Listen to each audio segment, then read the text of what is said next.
llevando acciones suficientes para lograr el objetivo de la Convención. Ya en la primera COP se establece el llamado mandato de Berlín, donde dice necesitamos tener un nivel de especificidad mayor y tenemos que entrar en otra negociación. Y es así como se empieza la negociación para tener un protocolo bajo la Convención, es decir, la Convención sigue siendo el marco general con el que actuamos, pero ahora vamos a tener un protocolo que nos permite aterrizar en un nivel de mayor detalle cuáles son las acciones que vamos a hacer. Y eso es lo que da lugar al protocolo de Kioto. Protocolo de Kioto que se concluye en 1997 y que establece una separación tajante entre países desarrollados y países en desarrollo. El protocolo de Kioto fue una primera manifestación de un principio que norma las negociaciones internacionales en materia de medio ambiente, que es el principio de las responsabilidades comunes, pero diferenciadas. Que igualmente es difícil estar en desacuerdo con este principio, ¿no? ¿Cómo puede esperar una isla del Pacífico, vamos a decir Kiribati, asumir las mismas responsabilidades que Estados Unidos o China o México, ¿no? Que producimos muchísimas mayores emisiones?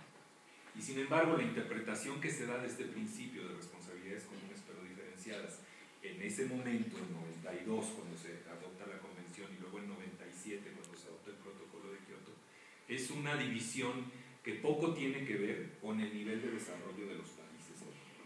Hoy resulta que China es el principal emisor de gases de efecto invernadero. Y sin embargo, a pesar del gran avance que ha habido en la economía china, que lo ubica como la segunda economía del mundo, pues es un país de 1.300 millones de habitantes, con 300 millones viviendo con un nivel de consumo medio o alto y entre 900 y 1.000 millones de personas viviendo en la pobreza. Entonces, esta discusión del principio de responsabilidades comunes pero diferenciadas es hasta el día de hoy, para bien y para mal, una discusión política y una discusión que amenaza con no llegar a un acuerdo. Pero bueno, regresemos al protocolo de Kioto. Establece esta división muy clara, donde los países desarrollados, responsables históricos de las principales emisiones de gases de efecto invernadero, asumen compromisos específicos con fechas perentorias, con requisitos muy claros sobre lo que tienen que reportar, sobre el tipo de gases que tienen que inventariar, y sobre sus compromisos de reducción, qué porcentaje van a reducir en qué tiempo. Los países que no aparecen en el anexo 1, y ustedes oirán hablar en el lenguaje crítico de las negociaciones de cambio climático todo el tiempo, el anexo 1 y los no anexo 1, establecen esa enorme diferenciación, y los que no estamos en el anexo 1, como México, se nos anima a emprender acciones. Resulta que hoy México es el 12º emisor de gases de efecto invernadero, aún sea que somos responsables del 1.4% de las emisiones globales, pero desde la perspectiva de la mayoría de los países, digamos, de las pequeñas islas o de algunos países africanos o de algunos países del resto del continente americano, pues somos uno de los grandes emisores. ¿Qué hace entonces un país como México, que se le considera una economía emergente, que por un lado no puede adoptar los mismos niveles de compromiso que un país desarrollado, porque tenemos deficiencias, porque tenemos desafíos al desarrollo enormes, y por otro lado tampoco podemos ubicarnos al mismo nivel de un país como Laos, por decir, sobre un país como Ghana, por mencionar otro ejemplo? De ahí va mucho de la discusión.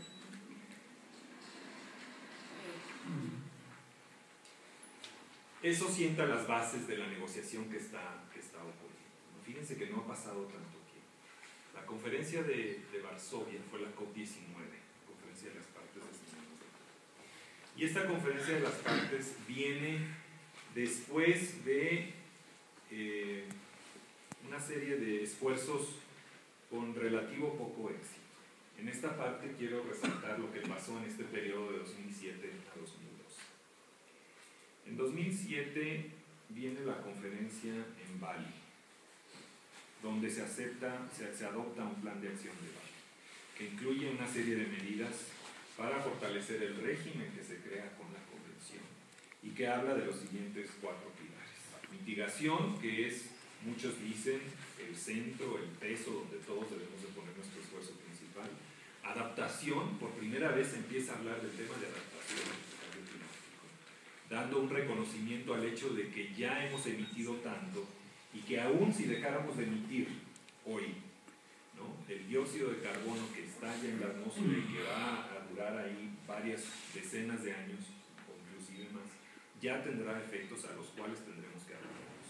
Por primera vez empieza a hablar de adaptación. Un tercer tema, el tema de financiamiento. Los países que están emitiendo gases de efecto invernadero y que quieren llevar a cabo acciones de mitigación requieren de apoyo financiero para desarrollar capacidades, para conseguir tecnología, que como ven es el siguiente punto. El tema de la tecnología, qué papel juega y cómo se puede dar el tema de la transferencia de la tecnología. Ahí se crea un grupo de trabajo de largo plazo, del LSA, que trabaja de manera paralela a otro grupo de trabajo sobre compromisos futuros en el protocolo de Kioto. Pero ya empezamos a ver ahí en 2007 que varios países desarrollados empiezan a titubear y a protestar porque ven cómo algunas economías emergentes empiezan a subir su nivel de capacidad económica, empiezan a subir su nivel de emisiones y consideran que no es justo, que no es equitativo, ¿no?, que los países desarrollados contengan una serie de compromisos vinculantes, mientras que países como China, como India, como Brasil principalmente, sigan emitiendo y aumentando sus emisiones sin ningún problema. Y entonces se empieza a trasladar este debate a un tema del derecho al desarrollo. Una palabra que genera mucho escozor, un término, es el tema de las responsabilidades históricas, y que es muy difícil de asignar. ¿Qué haces? Haces un estudio histórico, primero desde qué año base hasta qué año, para poder determinar cuánto se ha emitido, qué país ha emitido, y de esa manera haces una simple distribución con una fórmula. No es tan fácil como eso. Un tema de deforestación, por ejemplo, ¿no?, que tiene mucho que ver y que es muy difícil de calcular, el tema del uso del suelo, cómo asignas la responsabilidad de los países. Y cómo, por otro lado, a los países que estamos desarrollándonos, enviamos un mensaje de que no puedes dotar de energía a tu población, siendo uno de los indicadores esenciales para medir el nivel de pobreza en un país. Empiezan a complicarse las cosas. Antes de llegar a la COP16, que fue en Cancún en 2010, en la ruta de Bali se establece una primera meta para que en 2009, en la COP15 en Copenhague, Dinamarca, se llegue a un acuerdo que, aunque no aparece escrito en ninguna parte, pretenderá sustituir al protocolo de Kioto para hacer un reflejo más adecuado, un reflejo más apegado a la realidad de los niveles de desarrollo que existen ahora, que han cambiado con respecto a 1992. De tal manera que esta división tajante entre los países del anexo 1 y los que no están en el anexo 1 desaparezca o se difumine, y que las economías emergentes, sobre todo, adquieran mayores compromisos. Se crea tal expectativa, y en Copenhague se vuelve una cumbre, es decir, llegan presidentes del mundo, pero se llega a una negociación en un cuartito entre pocos líderes mundiales que revienta, porque carece del tema de la inclusión, carece de transparencia, carece de una serie de medidas, y además se queda corta respecto a lo que la ciencia nos dice, respecto a lo que el IPCC señala que es necesario llevar a cabo para mitigar en términos de emisiones.